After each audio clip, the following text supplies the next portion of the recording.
Muy buenas tardes, terrícolas. ¿Qué tal estáis?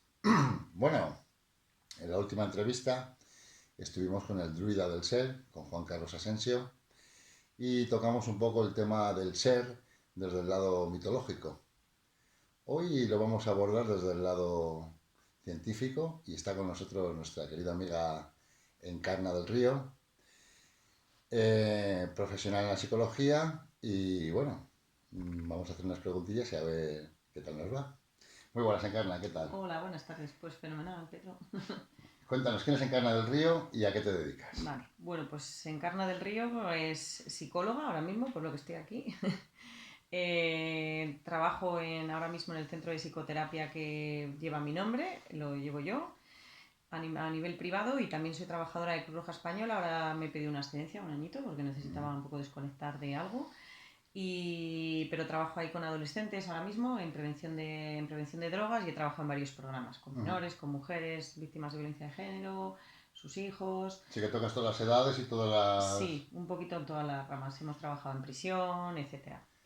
Ahora mismo estoy solo en esto y bueno, y en la asociación de Parkinson también Y tienes tu propia colaboro. clínica y es donde recibes a tus pacientes y todo esto. Eso es. Cuéntanos un poco, Encarna, qué es la psicología y de qué se trata. La psicología, pues buena pregunta. La psicología lo que trata de hacer es que aprendamos a conocernos a nosotros mismos para aprender a conocer nuestras fortalezas y nuestras debilidades y aprender a gestionar y a cambiar en las cosas que no estén funcionando bien, tanto a Ujú. nivel cognitivo, emocional o conductual. Y en el tema de salud mental, que hoy en día está tan deteriorada en estos últimos años a raíz de la pandemia, la verdad que lo hemos visto mucho, ayuda en problemas de salud mental graves o menos graves, ¿no? Quiero decir, Ujú. graves, cuando te hablo de graves, te hablo a lo mejor de problemas psicóticos o depresiones muy grandes o de alargadas en el tiempo, o sea, Ujú. temas cronificados o temas conductuales también cronificados, ¿vale? Entonces intervenimos en el área conductual, cognitiva y emocional de todo esto para aprender a ver dónde está lo que no está funcionando y un poco que el puzzle encaje otra vez. El pensamiento es una plataforma al sufrimiento. Sí, claro. Sí, sí, sí, por supuesto. Yo creo que es la gran plataforma. La intuición, bueno, la intuición es una herramienta sensorial que no está catalogada como un sentido, ¿no? Ujú. Pero prácticamente sirve de guía para otros muchos animales. Sí. ¿Tú crees que utilizamos poco la intuición? ¿O que de cierta manera la tenemos un poco... Yo creo que creemos poco en nuestra intuición. Creo que la intuición es, te iba a decir todo, o sea, me iba a salir así, iba a echar un órdago, pero creo que es que la intuición es algo súper importante. Yo, por ejemplo, en mi profesión, sin intuición, no eres Ujú. nada, no eres nada. Y eso a mí, yo recuerdo que el profesor que tenía, uno de los profesores, de los mejores profesores, que es uno de los mejores terapeutas en terapia sistémica de España, cuando yo estudié el máster en Salamanca, yo recuerdo que él decía, tenéis que aprender a desarrollar la intuición porque la intuición lo es todo. Porque es verdad, tú lo veías a él trabajar y tú cuando eres un alumno, Va por delante del olfato. claro, tú buscas técnicas, buscas herramientas, dices, se está utilizando la redefinición, está utilizando esto, está... Pero ¿cómo lo hace y por qué sabe que tiene que utilizar esto ahora y por qué dice esto? Y claro, yo eso con el paso del tiempo lo he entendido, ¿no? Cuando él nos decía, tenéis que desarrollar vuestra intuición. Es verdad, es lo que te dice lo que tienes que hacer en un momento dado. Porque Ujú. tú tienes a alguien delante a quien quieres ayudar y a lo mejor esa persona tiene problemas en 7 áreas de su vida, ¿no? Pero ¿por dónde empezamos? Pues tu intuición es la que te dice cuál es la primera para la que esa persona puede estar preparada para trabajar. Y obviamente a veces nos equivocaremos, está claro, nuestra intuición nos puede fallar. Pero si la utilizas bien, puedes saber cómo cambiar, Ujú. ¿no? Hacia dónde estás yendo, hacia dónde Una no. herramienta totalmente poco utilizada, pero porque yo creo que también por riesgo. La gente no quiere arriesgar. Sí, La gente, sí. cuando digo la gente, hablo pues Mm, la mayoría de las personas que vivimos, muchas veces utilizar la propia intuición mm, es asumir nuestra propia responsabilidad. En sí, consecuencia, casi preferimos tener un guía sí. o lo que sea. Y el miedo, Pedro, el ¿Cómo miedo. podemos de dejar, cómo podemos encarnar dejar de sufrir inútilmente? Porque claro, Pues hay sufrimientos que son tangibles, hay sufrimientos que son lógicos y además que hay que pasarlos, mm, pero hay otros sufrimientos que quizás no sean, que necesarios. no son ni nuestros. Mm. ¿Cómo podemos resolver ese problema? Pues una de las maneras es, como has dicho al principio, modificando nuestro pensamiento, ¿no? Porque al final a veces generamos sufrimiento por la forma en la que tenemos de interpretar las cosas. Cómo yo interpreto algo que me viene de fuera, de dentro de mí, de donde sea, que estoy interpretando yo de eso y por qué sufro, ¿no? Entonces, primero analizar, o sea, que tengamos una capacidad de introspección de nosotros mismos importante que nos ayuda a darnos cuenta de qué es lo que está haciendo que yo genere o sea, analizar, ¿no? Un poco como salirte fuera de ti y decir, a ver, estoy sufriendo, ¿por qué estoy sufriendo? Esto está ocasionando mi sufrimiento. ¿Qué puedo hacer yo para modificar esto? Y la mayor parte de las veces llegas a que es la interpretación de lo que estás viendo, lo que está haciendo que sufras por algo que, como tú dices, igual no sería necesario sufrir, ¿no? Por eso.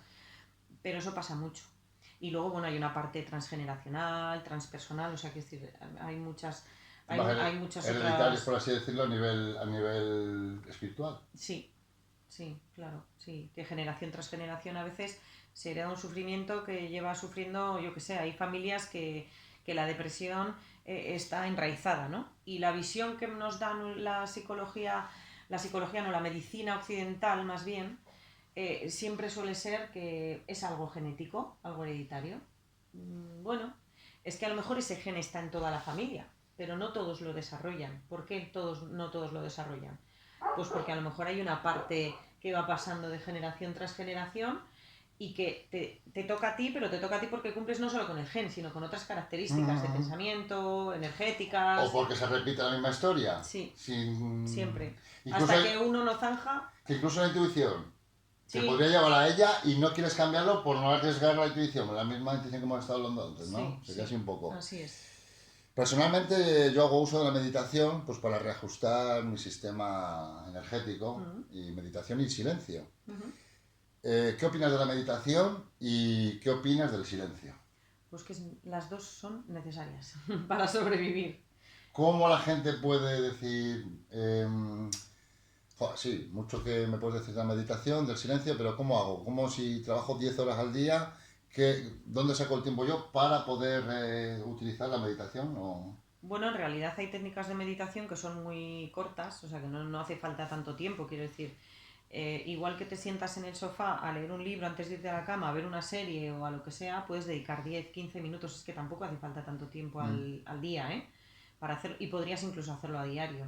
Pero yo creo que es necesario porque nos ayuda a parar nuestra mente, a parar, a aprender a agradecer lo que tenemos, aprender a quedarnos donde nos queramos quedar y aprender a conocernos a nosotros mismos y, bueno, parar pensamientos, un sistema fisiológico que esté más en calma, etcétera. Y el silencio, porque si estamos en silencio, pues nos escucharemos a nosotros mismos, ¿no? O escucharemos lo que venga de fuera, que a veces no nos damos ni cuenta. O sea, hay sonidos que no nos percatamos de ellos y los tenemos en nuestro entorno. Y eso es súper importante. Yo creo que constantemente la intuición nos está hablando Sí, y muchas veces la quitamos del medio. Yo creo que es sí, importantísima y por eso de ahí también importante el silencio, que a lo sí. mejor es cuando aparece la intuición Mm, y, o en la propia meditación, ¿no? sí, Los colores. La cromatología es muy importante también en este sí, asunto sí, del ser. sí. Entonces, ¿qué opinas de la cromatología o qué me puedes contar sobre la cromatología? Bueno, pues que los colores efectivamente son ¿Cómo influye? importantes. Influyen en nuestro estado de ánimo, influyen en en nuestro estar en el mundo, ¿no? O sea, al final el color es importante. Es algo como que viene de fuera, influye más en unas personas que en otras también, porque bueno, cómo percibimos el mundo, las personas digamos que nos podemos catalogar de tres formas, ¿no? Los que somos más visuales, los que somos más auditivos y los que somos más kinestésicos. Los visuales te centras más en lo que ves de la situación, los auditivos pues en lo que viene, en el sonido que haya en esa situación, y los kinestésicos en lo que tú sientes en una determinada situación. Si tú te das cuenta, hay personas que te dicen directamente, es que no me siento nada bien en esta situación, o es que, uy, me he sentido súper relajado. Suele ser gente que es más de sentir, ¿no? Todos hacemos todo, ¿eh? Todos vemos, oímos obviamente y sentimos, pero cada uno, En diferentes proporciones. sí, pero cada uno, hay una de estas partes que está más agudizada en nosotros, ¿no? Entonces, la parte de la cromatología, como tú dices, de los colores, pues en las personas visuales, por ejemplo, es súper importante. Es muy importante. Por eso hay personas que le dan mucha importancia a los colores de las cosas y otras Sí. personas que dicen, bueno, a mí me da más igual. Sí, es que ni se Porque fijan. tienen otro sentido. Pueden no fijarse. ¿Qué color tendrá el sufrimiento? Uf, pues entre negro y más negro, gris, un color oscuro. El sufrimiento, pues un color oscuro, creo yo, pero bueno, también un color oscuro que puede abrirse hacia la luz, ¿eh? ¿Y el silencio? Yo lo veo blanco. No le veo, no sé, o sea, no tengo ni idea. Yo lo veo blanco, pero no sé qué color tendría el silencio realmente. A los padres de adolescentes, que somos muchos y abundantes, y que también llevamos ritmos de vida pues bastante acelerados, eh, ¿qué recomiendas cuando queremos determinar que un niño está entrando en un trance de depresión o está en unos principios de cómo podemos averiguar que nuestro hijo está empezando a tomar sustancias o se está aislando por ciertos motivos? ¿Cómo podemos averiguar eso? Bueno, yo siempre digo que o sea, que tenemos que estar siempre desde pequeños muy en contacto con nuestros hijos, tener una buena comunicación y poder efectivamente identificar este tipo de cosas, ¿no? Pero no siempre es así, o sea, no siempre tienes una buena comunicación o crees que la tienes, pero llega la adolescencia y la comunicación cambia porque los adultos no entendemos la adolescencia por lo general, no es que el adolescente de repente se vuelva un niño insoportable, para nosotros sí, como adultos, Sí, pero pero realmente quizás sea también en lo una que falta de está, empatía. eso es, realmente él está en un proceso de vida que nosotros también hemos pasado y no estamos entendiendo en ese momento, porque en ese momento tú tendrías, yo qué sé, pongo un ejemplo, un adolescente tiende a irse a su habitación, a encerrarse, a escuchar música o a pasar de todo o a leerse un libro o a lo que sea, o a estar con el móvil. Y un adulto dice, jolín, es que hasta hace 2 días mi hijo o mi hija llegaba a casa, se sentaba aquí en el ¿Me da sofá un conmigo, me beso? daba un beso, claro, o me decía, oye mamá, jugamos a no sé qué, y ya no me dice nada. Coño, claro, es que está dentro del proceso normal, que es lo que tiene que Y ahí hacer. es donde tenemos que tener Pero ahí equilibrio. surge el conflicto, porque el adulto requiere algo o recrimina algo al adolescente que no está preparado para dar, porque el adolescente está en pleno momento de De adolescencia. estoy, claro, y la adolescencia es adolecer, que adolecer es pasar el dolor. O sea, es una etapa, Importante, ¿eh? claro, Qué importante. de pasar el dolor, de crecer de niño a adulto. ¿Y cómo coño sé yo hacia dónde tengo que crecer, cómo tengo que crecer y qué es lo que se supone que tengo que hacer? Eso requiere muchos momentos de introspección con uno mismo, de reflexión. Por eso es el momento en el que se comparan sobre todo con los demás, ¿no? Y entonces van todos iguales, todos escuchan la misma música, todos en general, ¿no? También necesitan pertenecer como una especie de tribu Claro, grande. claro, necesitan. Entonces, para sentirme perteneciente a mi grupo, tengo que hacer lo que haga mi grupo. Entonces, si en mi grupo lo que se llevan son las sudaderas negras, pues ¿cómo me voy a comprar una blanca? Y Efectivamente. cuando va pasando eso, luego te comprarás la blanca o no te comprarás sudadera o irás como te dé la gana. Pero durante esos 3 4 años de adolescencia va a pasar eso, ¿no? El otro día, Juan Carlos, le pregunté que qué opinaba o qué era para él el equilibrio, el estado de equilibrio. Él me decía, haciendo un símil, el remolino con un individuo o con el planeta, un remolino que está continuamente en movimiento, levanta casas, rompe árboles, pero hay un punto concreto que también está en movimiento, pero donde no hay nada. Dice, ese sería prácticamente el Total, equilibrio. así es. ¿Tú qué opinas del equilibrio? Efectivamente. Lo ha explicado súper bien con esa metáfora, Juan. Sí, sí. Eso es el equilibrio. Tal cual. Pues muy difícil entonces estar equilibrado. Sí, es jodido, es jodido. O sea, encontrar el equilibrio es jodido, efectivamente. Pero sí, el equilibrio es, bueno, pues como el equilibrista, ¿no? ¿Qué es el equilibrio? A pesar de las circunstancias de que estoy andando sobre una cuerda, simplemente, ¿no? Y que no tengo cómo mantener el equilibrio más que a mí mismo, lo mantengo. O sea, el equilibrio es centrarte tanto en ti mismo, en tus fortalezas, en lo que tú tienes, que el remolino que hay fuera no consiga llevarte. ¿Me explico? Y estar predispuesto al movimiento Sí, continuo. sí, hombre, es que estamos en continuo movimiento.